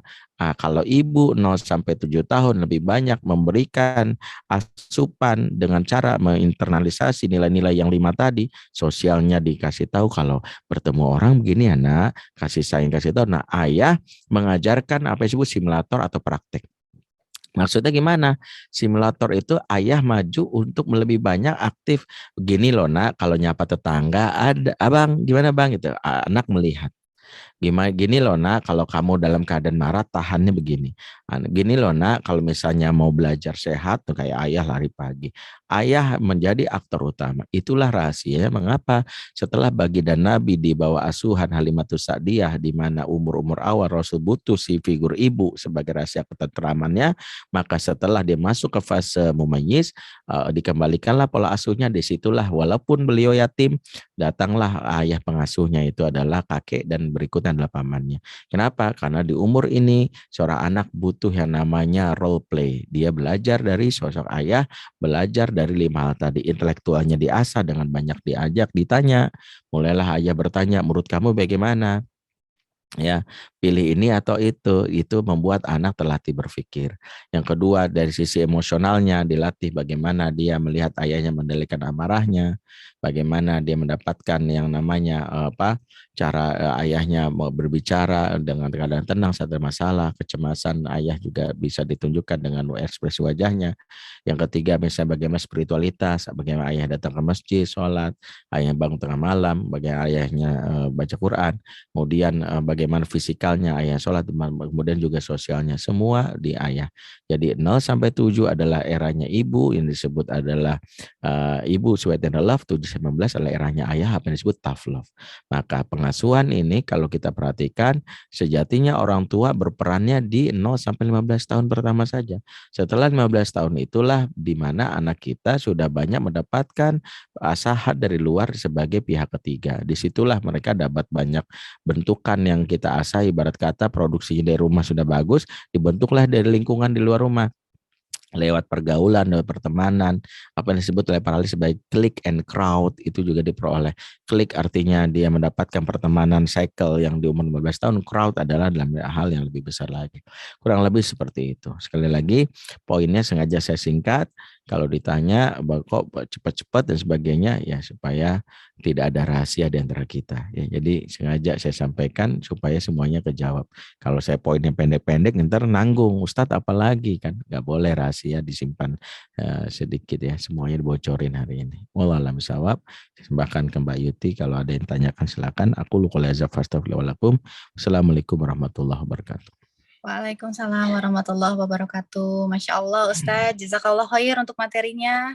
Masya Allah, daging semua ya Ayah Bunda sehari-hari ini nih, mungkin yang mencatat cukup harus cepat dan padat nih. Catatannya penuh ya. Baik Ustadz, sebelum kita masuk ke sesi tanya jawab, saya mau mengingatkan kepada Ayah Bunda peserta majelis ilmu sore hari ini. Nanti setelah sesi tanya jawab kita masih ada kuis dan kita masih punya buku dari Ustadz yaitu buku Fatherman yang akan dibagikan kepada peserta yang berhasil menjawab pertanyaan dari kami ya. Jadi jangan kemana-mana. Dan sekarang Ustadz, saya mau menyampaikan pertanyaan pertama nih dari Ibu Neneng Dahlia. Pertanyaannya ada 2. Ustadz, bagaimana cara memperbaiki anak yang sudah tidak tentram terhadap orang tuanya? Dan bagaimana cara memenuhi skin hunger pada anak usia 17 tahun? Terima kasih sebelumnya. Kepada Baik. Ustadz. Sebagian besar anak yang tidak tentram berarti kebutuhan dasar emosi terutama yang tidak terpenuhi dengan 5 indikator tadi, apa yang kita kenal sebagai luka pengasuhan ya. Kalau utang pengasuhan itu dibayar, luka pengasuhan itu dibasuh karena ini berkaitan dengan hati yang terluka. Yang pertama, kalau ditanya apa yang pertama kali kita lakukan, maka banyak-banyak istighfar dulu kepada Allah. Karena kalau kita menyadari luka pengasuhan ini adalah pengkhianatan kita terhadap amanah Allah, harusnya kita malunya sama Allah. Kenapa? Karena Allah titip anak kita dengan cara yang baik dari awal. Ma min mauludin illa yuladul fitrah. Tidaklah bayi lahir kecuali dalam keadaan baik. Artinya sejak awal dititipkan baik anak kita. Makanya nggak ada istilahnya nakal turunan, apalagi nakal tanjakan, nggak ada. Artinya baik banget anak kita. Nah, kenapa tiba-tiba kok di saat dia dewasa kok ada punya barrier, jarak, marah sama kita? Berarti ada luka yang harus kita pahami. Makanya dimulailah dengan istighfar, mohon ampun sama Allah dulu. Ya Allah, amanah yang kau berikan aku lalaikan. Sama seperti orang ngasih mobil Ferrari kita dititip nih sebulan. Baru 2 minggu joknya patah, baret, terus spionnya juga. Maka ketika orangnya datang atau lewat kita maafin ya, maafin saya akan benerin. Tapi minta maaf dulu. Itu adabnya kepada sang pemilik. Maka minta maaflah kepada Allah. Yang kedua, setelah minta maaf Allah, maka perbanyak amal soleh. Karena diantara yang akan membuat kita dipermudah dalam urusan membasuh luka ini amal soleh. Yang ketiga adalah barulah kita bersama dengan pasangan. Karena gini, sebelum kita berusaha membayar basuh luka pengasuhan, periksa. Jangan-jangan sebagian besar luka ini torekan karena kita juga jiwa yang terluka. Karena kita punya tekanan mental dari pasangan, karena ribut dengan pasangan. Saya banyak dapetin kasus ibu-ibu yang berusaha baik tapi jujur dia sulit karena support dari pasangan nggak ada. Dia tahu banget kalau sama anak tuh nggak boleh begini tapi nggak bisa Ustadz. Karena kalau saya sudah punya masalah sama suami larinya ke anak. Makanya 80% masalah anak bermula dari suami istri yang tidak harmonis. Itulah kita kenapa pentingnya menyelesaikan dulu nih urusan pernikahan kita. Kita baik-baik, kita obrolin, ada sakit hati. Artinya ego kita hilangkan dulu kalau perlu. Datangkan pihak ketiga yang membantu kita agar kita jangan kata saya dan kata kamu, tapi kata ahlinya sehingga kita tidak ada lagi enggak kamu mah ahlinya mengatakan gimana fasalu ala dzikri in kuntum la ta'lamun. Jadi kita menyepakati dulu baru yang keempat kita belajar bersama ya, dimana setelah kita memahami tentang hal ini belajar. Setelah kita kompak, sepakat ya, nggak nyala-salahin lagi ya. Bukan kamu, bukan aku, tapi kita mengakui kita bersalah. Maka baru kita belajar. Maka yang keempat, boleh kita mulai belajar lagi. Belajarnya bagaimana? Yuk kita ambil rujukan. Ada kajian online, ikut bareng. Kalau nggak sempat pasangannya, disimpan rekamannya, di-share. Pelajari poin-poinnya atau dibicarakan sebelum tidur. Atau misalnya ada e-course ya, kami bikin e-course Fatherman, ada membayar utang basuh luka, ikut aja nanti videonya nonton bareng, langkah-langkahnya perbaiki apa yang dibutuhkan, itu penting. Jadi kita sudah tahu nih memperbaikinya, tahu bagaimana caranya, kebutuhan anak apa. Nah yang kelima, mulailah kita mengenali apa yang membuat anak terluka. Bahasa cinta anak apa yang tidak, misalnya apa, bisa jadi mereka merasa diabaikan karena luka pengasuhan itu satu bukan sekedar kekerasan verbal, bisa jadi bukan karena dulu kita galak keras, bukan, tapi bisa jadi yang kedua adalah pengabaian, neglected children atau unwanted children dirasakan anak-anak yang mungkin orang tuanya selama ini terlalu sibuk ya, terlalu sibuk sehingga dalam hal ini dia tidak sempat dalam hal ini memberikan apa yang menjadi kebutuhan anak secara emosi. Nah, kalau kita sadar bahwa dia terluka, maka komitmen dulu bahwa terapi luka ini kalau lukanya banyak karena 8 poin ya atau 20 poin yang saya sampaikan tadi semuanya ada, berarti kita nggak boleh nyambi. Berarti kita harus concern ya, karena kalau diibaratkan kanker stadiumnya itu harus kita periksa.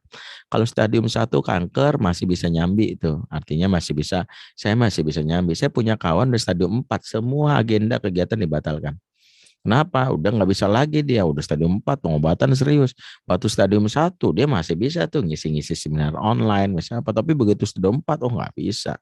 Makanya dia benar-benar di rumah aja berkonsen ya, hari-harinya cuma obat, terapi, itu aja lakukan. Itu pula yang harus kita lihat kalau anak kita dalam hal ini sudah kita analisis, wah ini udah stadium 4, maka maaf kata nggak ada orang yang perbaiki luka itu dengan cara nyambi kalau udah stadium 4. Maka dia harus meluangkan waktu karena inilah hal yang akan ditagih. Nah, setelah kita luangkan waktu dengan sungguh-sungguh, barulah kenali bahasa cintanya. Rumusnya bahasa cinta itu cuma 2. Kalau kita konsisten, yang kedua ekstrim, insya Allah anak akan terbasuh. Karena anak hanya butuh 2 hal dari orang tuanya. Konsisten nggak sih? Jangan-jangan sekarang ngomong doang cinta, tapi besok-besok enggak. Besok-besok enggak, konsistensi aja. Dan jangan buru-buru mendapatkan hasil. Ustadz, saya udah berubah, Ustadz. Saya udah perbaiki, tapi anak saya kok masih menjauh dari saya. Udah berapa lama ibu berubah? Udah 2 bulan Ustadz. Ibu melakukan kesalahan pengasuhan berapa lama? 15 tahun Ustadz. Kan gak nyambung. 15 tahun dia melakukan kesalahan, berharap 2 bulan selesai. Enggak. Kalau mau jujur, utang pengasuhan anak itu kayak utang di bank konvensional, berbunga-bunga. 2 bulan yang kita bayar itu baru bunganya doang, kasar begitu. Makanya jangan berharap langsung tuntas, konsisten aja. Kalau kita konsisten, insya Allah pelan-pelan anak bisa menerima ini. Yang terakhir, fokuslah mencari ridha Allah. Kadang ada utang dan luka yang nggak terbayar sampai akhir hidup kita, anak atau akhir hidup kita. Apakah kita gagal? Enggak.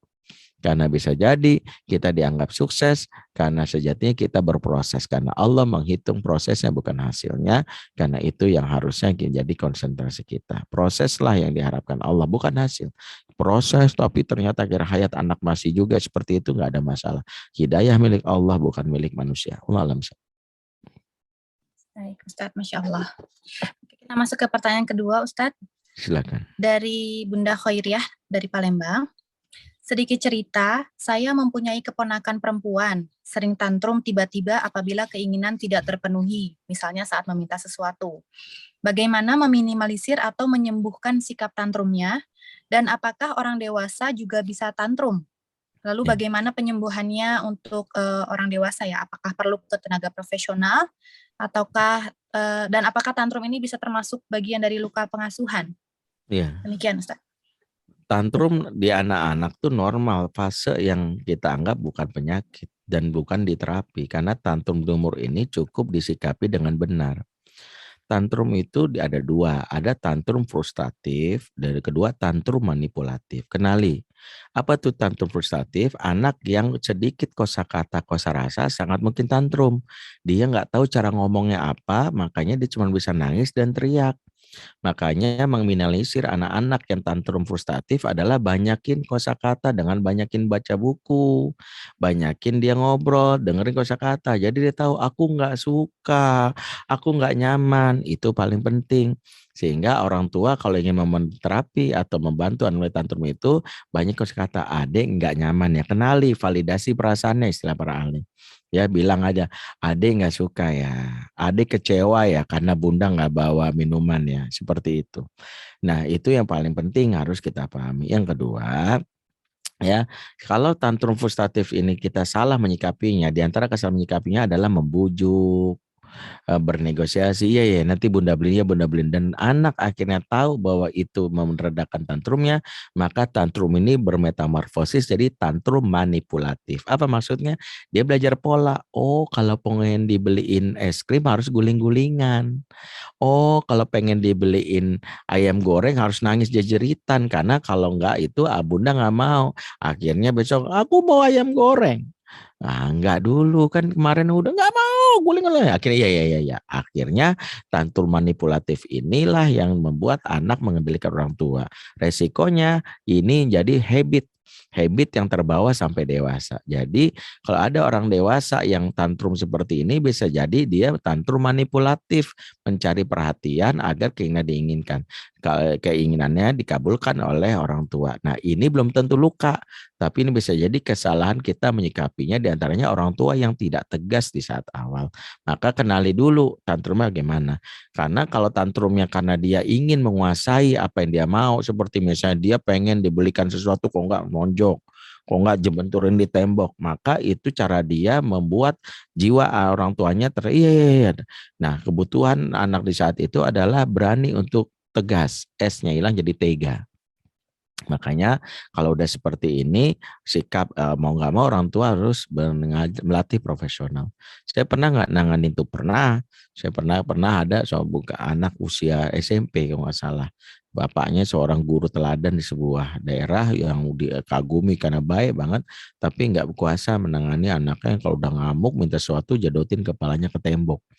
Makanya suatu hari saya diminta datang dan saya karena dekat dengan bapak ini saya datanglah ke rumahnya dan ternyata anak ini ya, karena bapaknya menjanjikan akan membelikan PS, saya lupa PS berapa waktu itu karena dia pengen ban PS. Begitu saya datang ternyata sang bapak pengen bawa saya supaya nangani anak ini. Singkatnya anak ini langsung tahu karena saya berjenggot langsung bilang, "Oh, pasti bau Ustadz ya. Aku mau diruqyah ya." Langsung curiga, dipikir karena saya ustadz mau diruqyah, langsung dia ambil pisau, langsung dia mau, aku bunuh diri nih. Bapaknya langsung, jangan, tolong, papa salah, jangan itu. Nah, saya bilang biar saya aja.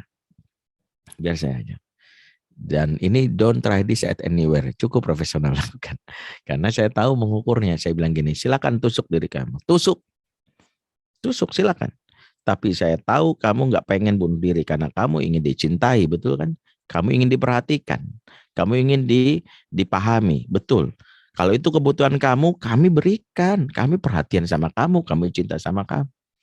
Dan saya akan berikan itu. Tapi kalau kematian yang kamu inginkan, tusuk sekarang. Dan sampaikan salam saya ke malaikat Malik. Saya waktu ngomong ini itu secara sadar dan berdasarkan ilmu. Si bapak udah mikir nih, wah kok beneran gue tabok nih Ustadz gitu ya. Anaknya benar bunuh diri. Saya sih percaya enggak. Dan anak itu menjatuhkan. Disitulah saya peluk, saya langsung berikan itu.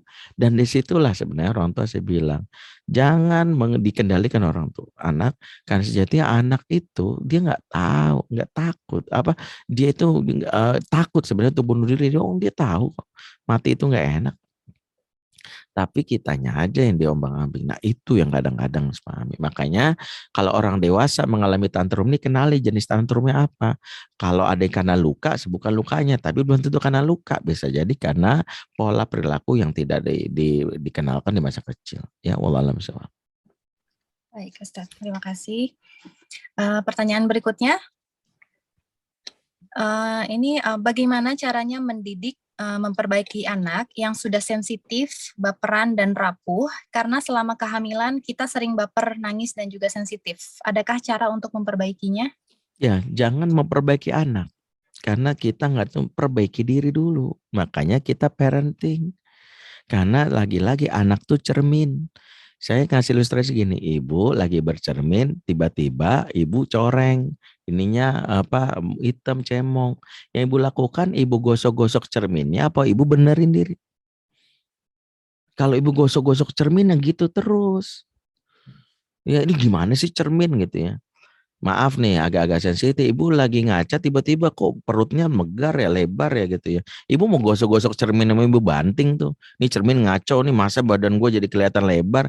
Yang bener ibu habis itu diet. Berbaiki diri, ibu olahraga, kan gitu. Akhirnya cermin menampilkan. Anak adalah cerminan kita.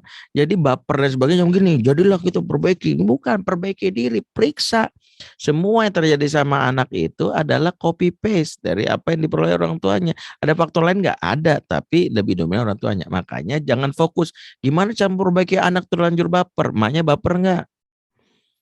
Bapaknya baper nggak? Itu dulu, periksa dulu emosi kita tenang nggak? Sudah tenang Ustaz, kok tenang konsisten aja. Karena bisa jadi kita ngajar anak sabarnya kadang nggak sabar, sabar. Kamu kok nggak sabaran, awas. Coba anak belajar dari mana coba sabar? Dari yang kita lihat. Mau ngomong sabar 1000 ayat pun nggak bakalan bisa. Orang ngomong sabar sambil nggak sabaran. Jadi kita harus sabar. Kitanya sabar. Adek, iya. Oh adek, iya sabar. Iya. Kan harusnya gitu. Anak baper Ustadz, ya nggak apa-apa. Baper biasa, berarti normal. Karena dia bukan robot. Kalau robot nggak pernah baper. Karena dia nggak punya perasaan. Ketika dia baper, kita tinggal bilang, ya sudah, kitanya juga jangan baper. Ada anak baper, kita ikut baper. Kamu kok baper gitu, males mama ngajak. Nah, berarti mamanya baper dong. Ya, kamu kok baper, males. Mama nggak mau ngomong sama kamu, baper banget sih. Lah, mamanya juga baper itu. Berarti tengoklah cerminnya itu ada depanmu. Maka engkau lagi bercermin. Maka ada cermin gratis yang Allah berikan kepada kita lewat anak. Dari situlah kita tahu, oh ini gue banget ya. Gue banget nih. Makanya saya kalau ngeliat anak saya itu saya bilang nih gue banget nih, perbaiki diri dah gitu. Sederhana lah, anak saya kalau main handphone kok ini bang khusyuk, ya itu gue banget tuh.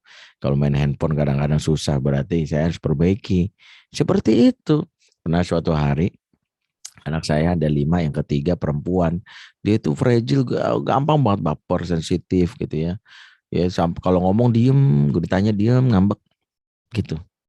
Sampai Uminya karena kita ada acara buru-buru bilang gini, ayo cepet kamu ngomongnya gimana, ikut Umi apa enggak, kalau enggak mau tinggal aja kamu, diam aja. Jadi gimana, ini buru-buru loh, nanti ini mobil udah nunggu, nggak mau. Akhirnya Uminya ya sama, manusiawi, saya juga sadar sama kita. Ya udah kalau gitu gimana nih, ya, Umi tuh gini gitu, ya udah, saya bilang nggak usah dimarahin. Itulah kita, saya bilang. Mau bilang itulah dia kan gak enak ya, itulah kita gitu ya. Ya udah, oh jadi nggak ngerti maksudnya apa nih gitu. Udah, itulah kita. Tapi ini malam harinya tiba-tiba istri saya meluk, Abi maafin ya. Apa maksudnya nih? Ternyata Umi kalau ngambek nyebelin ya. Gitu. Akhirnya kan kita diperlihatkan. Jadi poinnya pentingnya itu di situ dulu. Jadi yang kedua, nah itu pertama. Yang kedua, termasuk anak yang mengalami skin hunger. Skin hunger itu jujur. Sebelum kita berharap attachment, periksa bonding kita. Tahu nggak beda bonding sama attachment? Bonding adalah perasaan kita terhadap anak, buahnya attachment anak pada kita. Coba jujur aja, ibu-ibu punya rasa nyaman nggak waktu memeluk anak? Kalau ibu nggak nyaman memeluk anak, berarti ibu nggak punya bonding. Karena nggak ngerasa dia bagian dari kita. Kalau ibu nyaman, tentrem sampai seharian meluk, itu bondingnya kuat. Itulah anak attachment. Jadi jangan bilang bagaimana anaknya skin hunger. Skin hunger adalah apa yang nggak kita berikan. Makanya periksa. Kenapa kita nggak berikan? Karena kita sendiri punya barrier. Berarti apa? Periksa. Jangan-jangan kita sendiri nggak pernah merasa dipeluk sehingga nggak mau ingin memeluk. Periksa dulu itu. Disitulah peran nanti profesional memberitahu kita, oh ibu sendiri sebenarnya juga ngalami luka pengasuhan ya dari dulu. Karena jangan perlu, iya makanya kenapa ibu nggak hangat sama anak ya. Saya ingat Bu Eli Risman, guru saya yang saya cintai karena Allah ya. Suatu hari beliau cerita ya, kan beliau membubarkan yayasan kita dan Bu Hati mengumpulkan beberapa orang dekat saya masuk bersyukur dikumpulkan. Dia cerita, nak, manggil saya anak. Waktu ibu seminar di Bandung itu hadir 2.000 orang. Saya bilang, Masya Allah. Kamu tahu nggak kenapa yang hadir banyak seminar ibu 2.000? Ya saya cuma bilang, ibu kan pakar parenting, pasti banyak. Bukan itu. Bukan itu. Kamu tahu, di antara yang tidak dimiliki oleh kamu dan yang lainnya, setiap seminar parenting selalu ada ibu-ibu muda datang ke belakang panggung. Sambil bilang, Bu Eli, boleh nggak saya dipeluk? Langsung sini Bu Eli dengan keibuannya sini. Dan ibu muda ini nangis. Soalnya mama saya nggak pernah meluk saya juga nggak pernah tahu cara memeluk anak. Di antara kita harus kita akui. Kita sendiri mungkin nggak pernah dipeluk sama suami, nggak pernah peluk anak. Nggak pernah dipeluk sama orang tua maksudnya. Sehingga meluk anak sendiri kita nggak ngerasa ada nikmat di dalamnya. Sehingga meluk anak yang sekedar meluk, tidak ada yang namanya rasa hati yang terikat. Disinilah poinnya. Maka kalau ditanya untuk perbaikinya bukan anak, perbaikilah kita sehingga secara sadar kita memberikan yang menjadi kebutuhan anak tersebut. Wallahu a'lam bishawab. Subhanallah, nih jadi pengingat lagi ya buat para orang tua di sini, termasuk saya juga, untuk kembali berkaca ya, melihat cerminan anak kita gitu seperti apa. Baik Ustadz, masih ada 2 pertanyaan terakhir, boleh saya bacakan keduanya atau Satu-satu gimana? aja. Kan saya, Satu-satu ya. sayang ibu ya, kedua-dua sayang ayah. Ada saya. Baik, ini yang pertanyaan berikut ini cukup singkat. Ustadz, untuk anak-anak yang dari keluarga bercerai, bagaimana mengkondisikan cara untuk mendidik anak? Karena kan peran ayah dan bunda harus seimbang ya. Penuhi adab cerai yang harus dimulai setelah seseorang berpisah. 1, sebutkan surat Al-Baqarah ayat 237. Wala tansaul fadla bainakum. Ini ayat adalah adab yang dijelaskan Allah setelah seorang bercerai. Jangan kalian lupakan kebaikan di antara kalian. Kenapa Allah dalam hal ini mengingatkan jangan lupakan kebaikan? Karena kecenderungan orang bercerai belum move on sehingga kadang secara tidak sengaja menceritakan aib mantan. Dan itulah awal dari kecelakaan pengasuhan ketika anak dirusak imajinasinya akan bapak dan ibunya oleh salah satu pasangan. Contoh, ketika kita bercerai karena mungkin pasangan kita khilaf, selingkuh, dan akhirnya terpaksa kita menggugatnya, maka setelah bercerai kita belum move on. Tiba-tiba anak bilang, papa mana sih ma? Jangan nanya papa, pengkhianat. Mama ini korban bapakmu. Dan ketika anak dalam hal ini mengiyakan, aku juga benci papa, aku nggak mau ketemu papa. Maka jangan bangga. Ketika anak membenci papahnya dengan bangga, seolah-olah, aduh mama seneng banget kamu dukung mama. Bukan. 2 hal yang akan ibu tanggung. Saya harus ngomong ini terus terang kalau ada yang mengalami ini. 1, tidak ibu bekerja sama untuk membuat anak durhaka sama orang tuanya. Ingat, tidak ada mantan ayah, tidak ada mantan ibu, yang ada mantan suami, mantan istri. Maka ketika anak dalam hal ini membenci ayahnya, kita berkontribusi membuat dia durhaka sama ayahnya, dan itu hal yang tidak boleh kita ajarkan. Yang kedua, tidak ada satupun anak yang sehat jiwanya ketika memiliki kebencian terhadap orang tuanya. Jadi jangan bangga kalau anak benci sama orang tuanya dianggap mendukung. Justru kita mendukung dia untuk sakit selamanya. Ini yang harus kita pahami. Maka jangan tularkan kebencian itu. Maka lawanlah kebencian ini dengan sebaliknya. Ceritakan kebaikannya. Misalnya dia mantan yang menyakiti kita karena selingkuh. Tapi sama anak kita bilang gini, ayahmu tuh orangnya gak pelit loh. Dia itu mah peduli kalau urusan anak. Masya Allah, makanya kamu beruntung punya papa kayak gitu. Tapi kok mama, kenapa sih berpisah sama papa? Karena memang sebagai suami atau mama belum cocok dengan papamu. Tapi percayalah dia ayah yang baik untuk kamu. Saya ngomongnya enteng memang. Ada yang bilang enteng bang Ustadz, nggak ngerti lah perasaan kita. Saya tahu banyak yang curhat gini, tapi saya bilang idealnya begitu. Karena itu hal yang harus kita lakukan setelah bercerai adalah periksa diri kita. Masih ada nggak luka yang kita terima? Kalau masih ada, beresin segera. Karena perceraian itu bukan selesai ketika pengadilan memutuskan telah jatuh talak 1, tok tok tok, nggak selesai itu. Karena hakikatnya pada saat perceraian terjadi, baik pra atau setelah pasca, itu ada bangunan rubuh dalam jiwa seseorang. Bangunan ini harus disusun berkali-kali untuk menumbuhkan 2, 1 namanya harapan, 2 adalah cinta. Ketika orang bercerai biasanya rubuh tuh bangunan harapan dan cinta. Dia merasa tidak punya harapan masa depan sehingga membenci orang yang menghancurkan harapannya.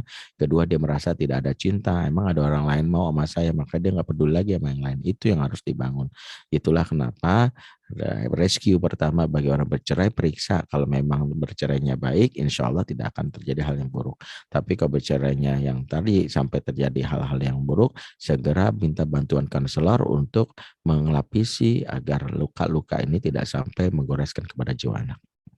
Yang kedua, butuhnya kita untuk bantuan pihak ketiga. Di antaranya adalah membantu anak untuk mendapatkan stimulasi ayah dan ibunya.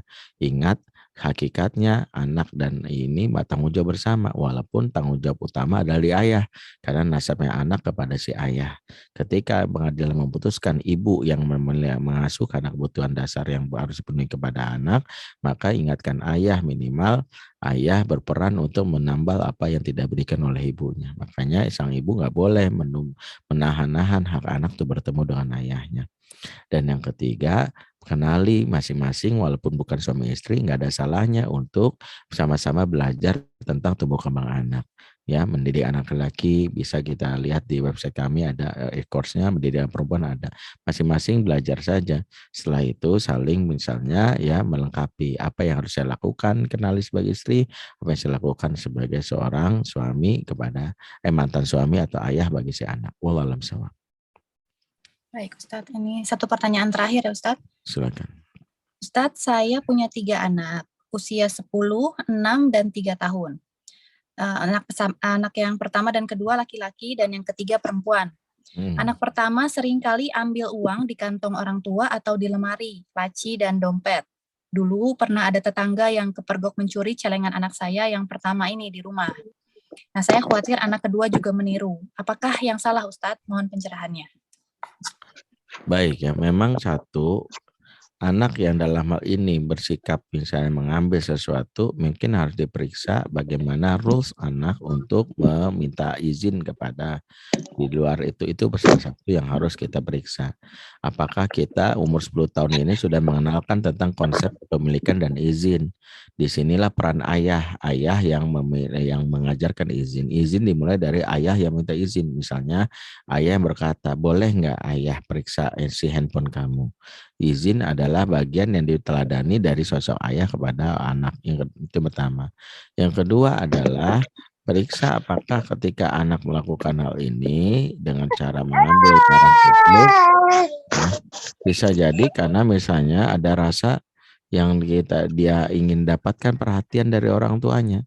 Perilaku buruk yang sering kali ditampilkan bisa jadi adalah ekspresi dari cari perhatian yang tidak peroleh, karena biasanya anak-anak ketika berbuat baik respon kita minim, tapi begitu respon buruk kita langsung ya Allah abang astagfirullah. Nah inilah yang membuat anak bersikap buruk karena dapat perhatian.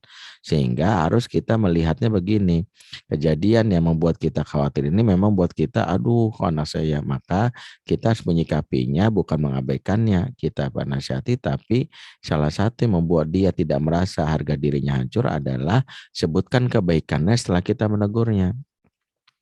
Bunda kecewa banget kamu habis ngambil misalnya barang sebagainya. Ya, karena setahu Bunda, kamu tuh orangnya itu suka membantu Bunda. Kamu tuh orang. Jadi yang baik-baiknya sebutkan pertama agar anak tidak hancur harga dirinya karena dilihat hanya sisi keburukannya. Ingat, itu yang membuat seorang anak merasa dia masih punya nyawa yang membuat dia untuk tetap survive menjadi anak yang baik. Nyawanya namanya pride. Pride itu harga diri yang harus dimiliki oleh anak sebagai sosok yang kita hargai. Yang ketiga, anak-anak yang spontanitas dia mencuri dan mengambil itu, periksa apakah itu ada hubungannya dengan penyakit psikologis yang disebut kleptomania. Karena kalau dia mencuri itu tidak ada kebutuhan, sekadar memindahkan, maka ini sudah masuk ranah psikiatri. Setahu saya begitu. Karena biasanya anak-anak yang mencuri ada rasa puas, rasa nikmat karena memindahkan milik orang, itu ada ranah psikiatri. Kecuali dia memang ada kebutuhan yang tidak terpenuhi yang diambil sehingga dia memiliki itu. Maka kalau yang ketiga faktornya karena kebutuhan yang tidak terpenuhi, maka kita bahas apa sih yang membuat dia tidak terpenuhi. Itulah kenapa nanti ada latihan kontrol diri. Karena anak-anak yang biasanya tidak bisa mengontrol dirinya nanti ada pengaruhnya. Lagi-lagi tumbuh kembang di awal. Menyapihnya pas enggak? Karena anak-anak yang tidak disapi dengan benar membuat dia berani melanggar hudud atau aturan.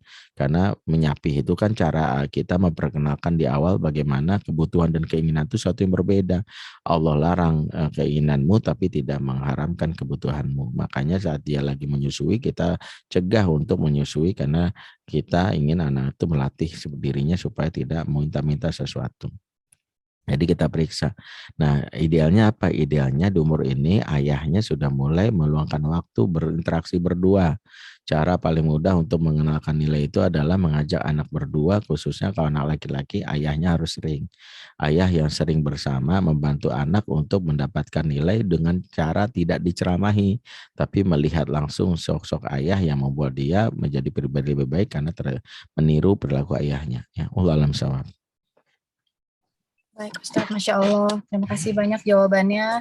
Insya Allah banyak sekali ya materi-materi yang disampaikan sore hari ini menjadi tambahan ilmu buat kita semua yang hadir, juga menjadi pengingat yang mungkin kita udah sempat tahu sebelumnya, atau memang sampai saat ini tahu tapi lupa mungkin untuk menjalankan, atau masih banyak alasan ya untuk menjalankan. Semoga kita dijauhkan dari orang tua yang abai, seperti yang tadi disampaikan oleh Ustadz, kita bisa menjalankan apa ilmu-ilmu yang sudah disampaikan oleh Ustadz.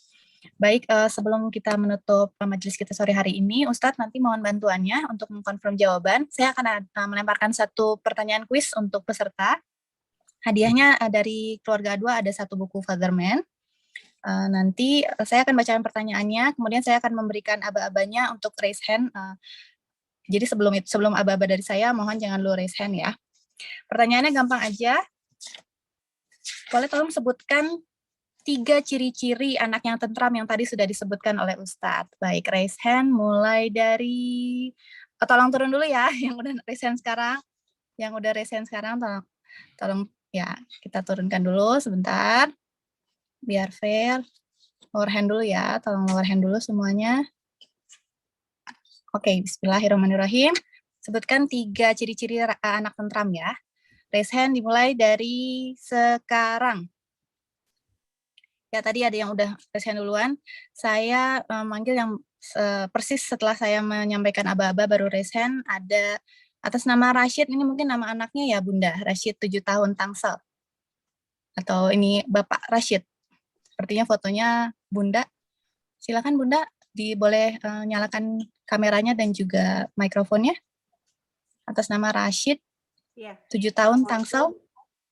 Waalaikumsalam. Waalaikumsalam warahmatullahi wabarakatuh. Ya, boleh silakan Bunda. Jawabannya gimana? Kuryati Teh Punten belum diganti. Iya. Tadi ciri-ciri anak tentram ya Teh. 3 aja yang ya. pertama berekspresi maksimal, lalu menatap mata lawan bicara menatap lawan bicara ketika berbicara dan matanya berbinar-binar, lalu senang menempel dengan ortunya. Akrab dengan ortunya. Oke, bagaimana Ustaz jawabannya? Betul ya, alhamdulillah. Terima kasih. Ya, betul. Ya, boleh silakan menjapri alamatnya ke Teh A2 Yanda, Teh Yanda ya, yang host Zoom kali ini ya. Terima kasih banyak, selamat Teh. Dan kita masih punya satu hadiah lagi, tapi kita nggak akan menyampaikan pertanyaan. Buat ayah bunda yang hadir sore hari ini, bisa mendapatkan juga satu buku Fatherman dari Ustadz Benri dengan cara membuat resume dan juga mempostnya di Instagram Story. Kemudian mention keluarga A2 ya. Resume ini kita tunggu sampai besok jam 9 pagi. Nanti dari keluarga A2, tim keluarga A2 akan memilih satu pemenang yang dengan resume terbaik. Jadi jangan lupa mention @keluarga.a2 di Instagram Story ya. Mentionnya @keluarga.a2 untuk resume materi majelis kita sore hari ini. Baik, alhamdulillahirabbil alamin, kita sudah tiba di penghujung acara. Jazakallah khair Ustadz Benri, jazakumullah khair juga untuk tim Fatherman yang udah hadir sore hari ini, juga kepada ayah bunda, para sahabat A2 yang sudah menyempatkan hadir. Mudah-mudahan waktu yang kita luangkan sore hari ini membawa manfaat dan juga berkah untuk semuanya. Amin ya rabbal alamin. Sebelum kita tutup majelis, Ustadz tafadhol mohon bantuannya untuk menutup dengan doa. Baik, insyaallah. Jazakallah khair ya Mbak baca sekalian Mbak Yuti, kita tutup dengan doa. Auzubillahi minasyaitonirrajim. Bismillahirrahmanirrahim. Alhamdulillahirabbil alamin. Hamdan syakirin, hamdan na'imin, hamdan yafina wa yakafi mazidah. Ya Rabbana lakal hamdu kaman bagi li jalali wajhikal karim wa azimi sultanik. Allahumma shalli ala sayyidina Muhammad wa ala sayyidina Muhammad. Ya Allah ya Rahman ya Rahim ya Malik ya Qudus ya Salam. Kami mohon ampunanmu ya Rabb atas kesalahan-kesalahan kami dalam pengasuhan anak-anak kami. Izinkan kami memperbaiki apa yang menjadi hak mereka ya Rob. Jika ada utang kami pada mereka, bantu kami melunasinya. Jika ada luka disebabkan pengasuhan kami, maka bantu kami membasuhnya. Maka kami sadari ya Rob, tidak ada satupun kami yang sempurna sebagai orang tua, tapi kami mohon agar kami mengasuh mereka dalam bimbingan-Mu, dalam perintah-Mu, di bawah naungan wahyu-Mu dan juga bimbingan dari Rasulullah SAW. Ya Allah, tidak ada yang kami inginkan kecuali mengharapkan bisa berjumpa dengan kasih-Mu Rasulullah di akhirat nanti, membawa pasangan-pasangan kami, membawa anak-anak keturunan kami, membawa bapak ibu kami dan orang terdekat dengan kami. Maka kabulkanlah ya Rabb, kabulkanlah ya Rabb, izinkan kami bisa berkumpul bersama di surga, bersama dengan orang-orang soleh, bersama orang jujur, bersama para syuhada dan tentu para nabi. Ya Allah ya Rahman, kami ingin berumur panjang dalam ketaatan kepadamu, tapi sekiranya Engkau wafatkan kami, maka mampukanlah kami saat ajal datang menjemput, mengucapkan kalimat tauhid la ilaha illallah. Mampukanlah lisan ini ya Rabb untuk bisa mengagungkan namamu di setiap kesempatan, bahkan sampai ajal kami datang. Dan jangan Kau cabut nyawa kami ya Rabb saat kami sedang berbuat dosa, saat kami berbuat maksiat. Sungguh kami takut ya Rabb atas hal-hal yang membuat akhirat kami menjadi rusak karena hal-hal yang kami lakukan di dunia. Kami mampukanlah kami ya Rabb untuk selalu dekat kepada orang soleh, untuk dekat kepada para ulama, untuk selalu berada dalam bimbingan-Mu. Rabbana atina min ladunka rahmah wa hayyi lana min amrina rasyada. Rabbana hab lana min azwajina wa dzurriyyatina qurrata a'yun waj'alna lil muttaqina imama. Rabbana fil lana wa li walidina warhamhum kama rabbana shighara. Rabbana atina fid dunya hasanah wa fil akhirati hasanah wa qina azabannar. Subhana rabbika rabbil izzati amma yasifun, salamun alal mursalin, alhamdulillahi rabbil alamin. Afa minkum subhanakallahumma bihamdik asyhadu an la ilaha illa anta astaghfiruka wa atubu ilaik. Wassalamualaikum warahmatullahi wabarakatuh. Assalamualaikum warahmatullahi wabarakatuh. Baik Ustadz, saya mewakili keluarga A2 mengucapkan terima kasih banyak atas waktu dan kesempatannya untuk hadir di pertemuan sore hari ini. Mudah-mudahan kita semua diberikan kesehatan dan juga kemampuan untuk mendidik anak-anak kita ya. Baik, kita tutup majelis kita sore hari ini. Untuk ayah bunda, saya ingatkan kembali untuk yang mau ikut lomba, bukan lomba ya, mungkin untuk mendapatkan hadiah buku Fatherman ID, kita tunggu resum materi kajian sore hari ini. Sekali lagi di postingan Instagram Story, jangan lupa untuk mention keluarga.a2.